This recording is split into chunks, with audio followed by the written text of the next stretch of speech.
people like me.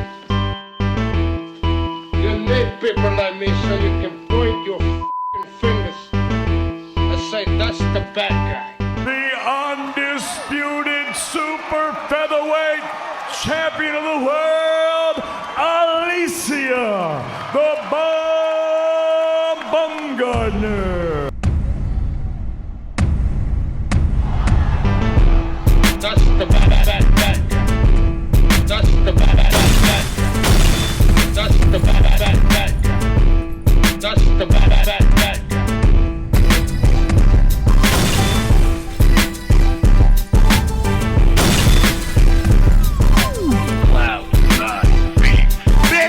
Welcome to the motherfucking relay. We're covering today's top boxing news.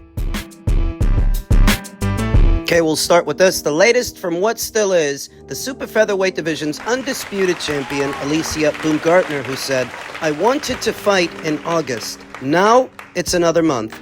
Effed up. Seems that the Persoon fight may be delayed. Twitter user that goes by the name Pat Sajak asked, Free agent Baumgardner, you can negotiate your own fights with any promotional company, to which Alycia responded after this fight. There's a few nuggets there. And inferences we can make. The most obvious one is the Persoon fight must have got pushed back. Pushed into September. On a WBA's website, it was registered as going down in August. If Alycia herself is saying that the fight's been pushed back a month, that has to mean it's getting pushed into September. She says she's been training for it, though, since March. March, April, May, June, what remains of July. She said, I want to get this fight out the way ASAP, as soon as possible. I need to mourn properly and disappear for a minute. For those not aware, Alycia suffered a loss in the family. She lost her father, fortunately passed away earlier this year. Mario Guzman, a friend of the channel who I talked to on several occasions about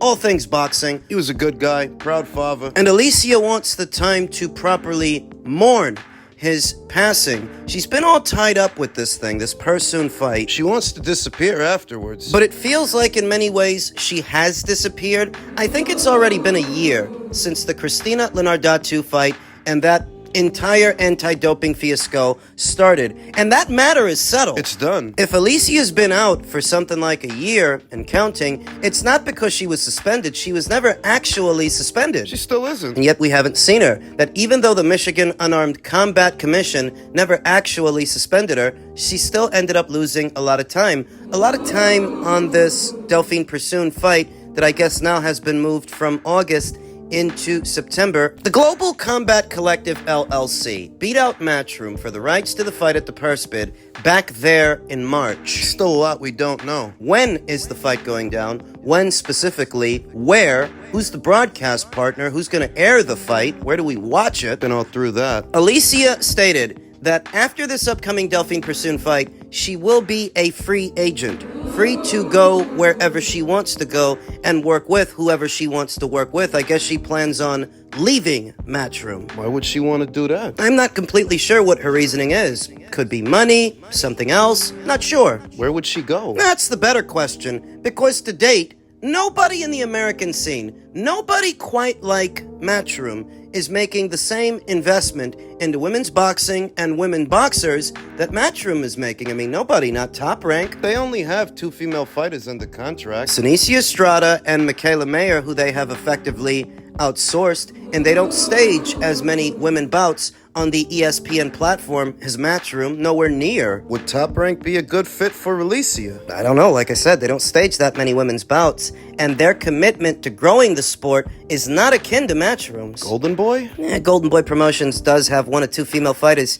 under contract. But I remember why Alycia Estrada left them for Top Rank, and it was over money. It was over the money. So if they couldn't satisfy Alycia Estrada's financial demands, I don't think they'll be able to satisfy Alicia's, assuming this is about money. PBC, you can fucking forget about the PBC. The PBC don't have any female fighters under contract. They don't sign female fighters. Nope. Most Valuable Promotions, perhaps? Perhaps she would go to Most Valuable Promotions. They do sign female fighters. They are staging their own bouts. Maybe she would go to them. She did say she wants an Amanda Serrano fight. I suppose that going to Most Valuable Promotions from Matchroom would bring her closer to that fight. So I guess that's one place she might go. Queensbury is another. Queensbury. Hey, Chantel Cameron left Matchroom for Queensbury. Queensbury did just sign American up-and-comer Brandon Lee. I'm not sure what they're going to do with him, but they are still signing fighters. They do have several female fighters under contract. Maybe she'll go there. I mean, if she's saying that she's going to be a free agent, free to go where she wants to go after her next fight, whenever that is. That is one place she might go. Queensbury, MVP, seem like the likeliest candidates for where Alycia might go if she does end up leaving Matchroom. Men's super flyweight news. Boxing Scene published a recent appreciation article for 4-division champion of Japan, Kazuto Ioka. He's a bad motherfucker. Ahead of his upcoming fight, unification match with unbeaten IBF champion Fernando Martinez, Kazuto Ioka might be a future Hall of Famer, but why are so few talking about him? One reason might be that his fights, at least for American audiences, are hard to find. Another is that his Japanese countryman, Naoya Inoue, has stolen all the headlines thanks to his spectacular style. Case in point, WBA super flyweight boss Ioka fights IBF champion Fernando Martinez in a unification bout in Japan on Sunday. That's tomorrow, and there's no clear way to watch it in the United States, nor are many aware of what they'll be missing. Ioka was the first male Japanese fighter to win titles in 4 weight classes, achieving the feat before Inoue. He has made 17 title defenses since turning pro in 2009,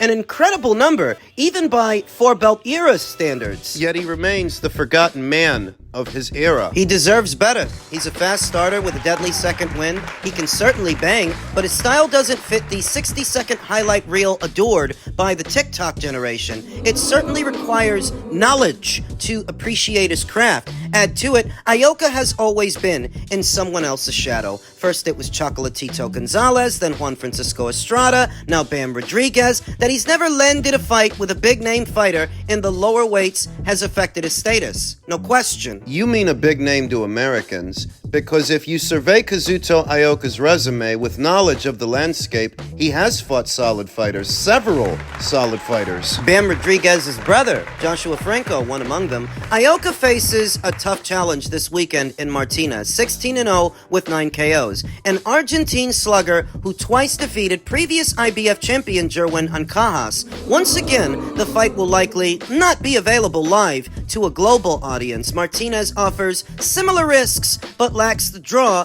of Estrada or Bam. We might wonder about his legacy, if he had fought bigger names or had more televised fights, but Ioka lives to fight, stays active, and faces dangerous opponents. His blueprint works for him. Ioka isn't a great interview, and his performances may not appear dynamic to the untrained eye. He lacks star power, but that doesn't make his accomplishments any less noteworthy. He deserves greater worldwide exposure and the right eyes to see him. He's got several problems. One is that people in the West, the people in America, don't typically watch the fighters at the lower weights like flyweight and super flyweight, where he currently campaigns. Americans generally don't watch those divisions all that much. So that's one problem. Another problem is that he has no ties to America. There's nobody over here promoting him the way that Top Rank promotes Inoue and informs the boxing public about him. Americans didn't catch on about Inoue until Top Rank started promoting him, and by then, he was already a very accomplished fighter. The Americans were late to the party when it comes to Inoue, but that's Ioka's second problem. That's a second problem, that there's nobody here in America really promoting him. It's a second problem. His third problem is that Americans are typically xenophobic. They act like there's a limit on how many foreign fighters they can acquaint themselves with, support. Unless it involves Americans, a lot of Americans really just aren't interested. The few that are only interested in tearing down these foreign fighters. I mean, look at how accomplished Inoue is. This is a guy that doesn't give you anything to complain about, and they still rationalize reasons to tear him down.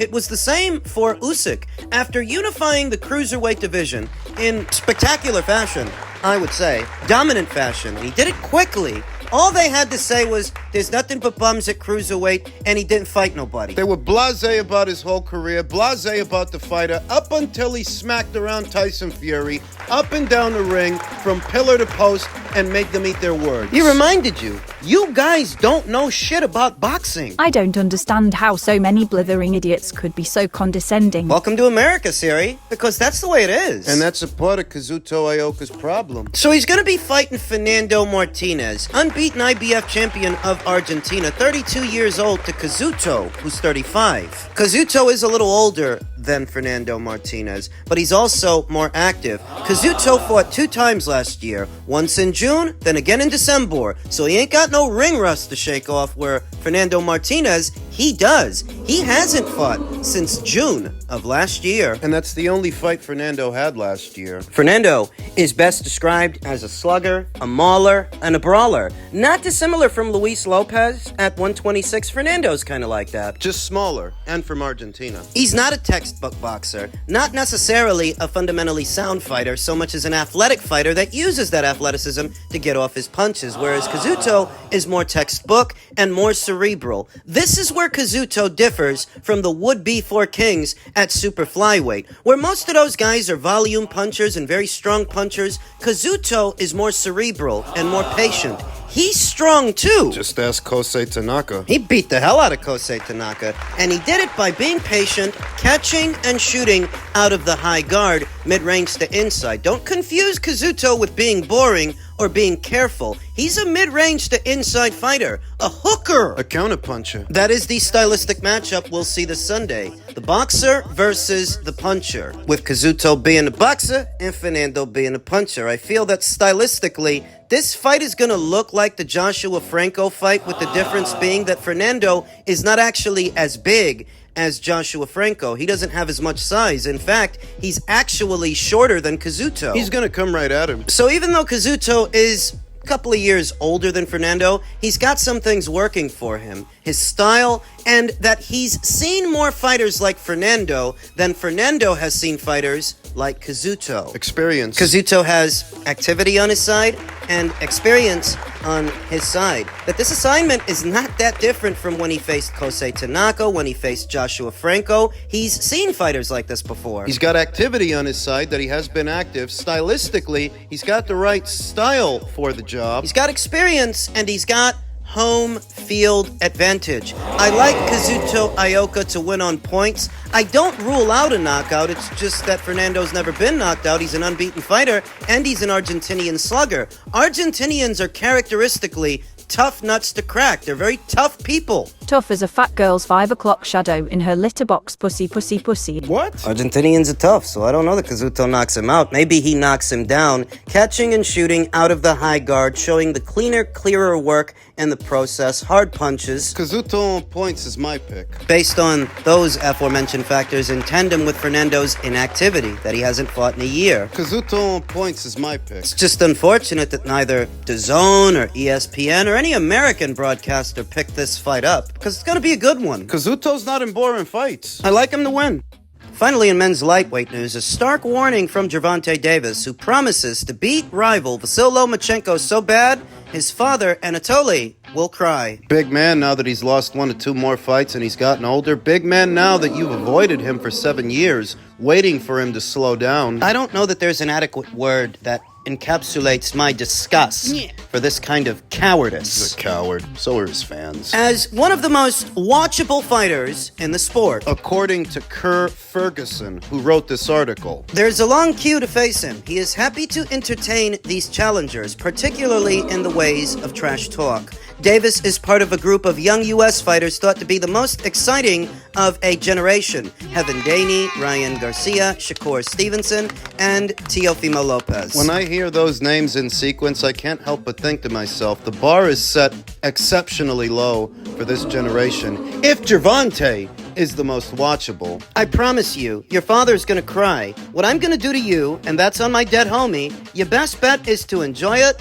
while you can. big man. Stark warning from Gervonta Davis ahead of what is supposed to be the Vasyl Lomachenko fight that would presumably go down in either the fall or winter months. It took 7 years to get Gervonta in the ring with this guy. Is he finally going to do it? Is he going to take the plunge? And moreover, is he going to succeed? Has enough time passed that Gervonta can beat this fighter? Because a couple of years ago, I would have picked Lomachenko. With an absolute certitude. A couple of years ago, I would have picked Lomachenko to out-hustle and out-muscle this little butterball. It's a fight that has somewhat lost some steam and likelihood since Tank sent the threat. While he sticks around at lightweight and is coming off his first official defense of the WBA title, He knocked out droopy-eyed Frank. so the reason I would have been a lot more confident than I am today that Vasyl Lomachenko would have beat Gervonta yesterday is because The angles and the footwork. in tandem with the work rate, Gervonta Davis is best described as a boxer puncher and a counter puncher. He himself doesn't have that much of a work rate. He's waiting to land a single shot that will hurt the opponent so he can take them out. And he puts a lot into that shot. If he can land it, he can do some damage. But I feel that would have been much harder to do a few years ago, because a few years ago, Vasyl Lomachenko wasn't as shop-worn. And between his fancy footwork, his pivots, those awkward angles he throws punches from, and his work rate, I think he would have flustered Gervonta Davis, so much so that Gervonta wouldn't know what to do. And tack on that Vasyl Lomachenko is a southpaw that I think is more accustomed to dealing with another southpaw like himself than Gervonta, due to his amateur experience, that surely, with as many amateur fights as he's had, he would have came across several southpaws in the amateurs and some more in the pros, whereas Gervonta, He hasn't fought as many, so I don't think he's as used to it, accustomed to it,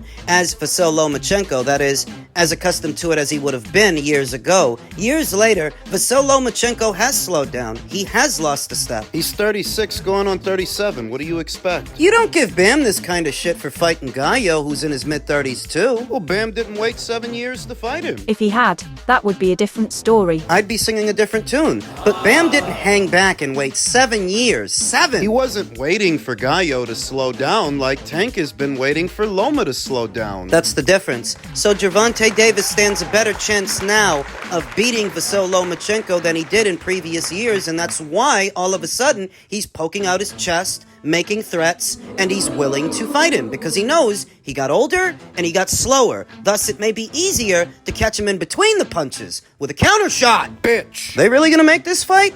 I don't know. I mean, Gervonta Davis does need a high-profile opponent because the numbers for the Frank Martin fight, and there are several different numbers out there, none of them put the buy rate at 500,000, let alone $1 million, like what he sold with Ryan. Whether you go with 150,000 to as high as 350,000, that's not 500,000, let alone over $1 million, like what he sold with Ryan. So if you want to sell something and you want to make some serious money, you're going to need to fight someone more serious than Frank Martin. Gervonta Davis's quality of competition is so poor, the bar is set so low, Most anything would be a step up. but he has to win that fight. He can't afford to lose it, because if you were to lose to today's Vasyl Lomachenko, who's quite literally courting retirement, As much as the American media tries to put Gervonta on a pedestal, if he loses to today's version of Vasyl Lomachenko, I mean, that would make you an even bigger hype job than I thought.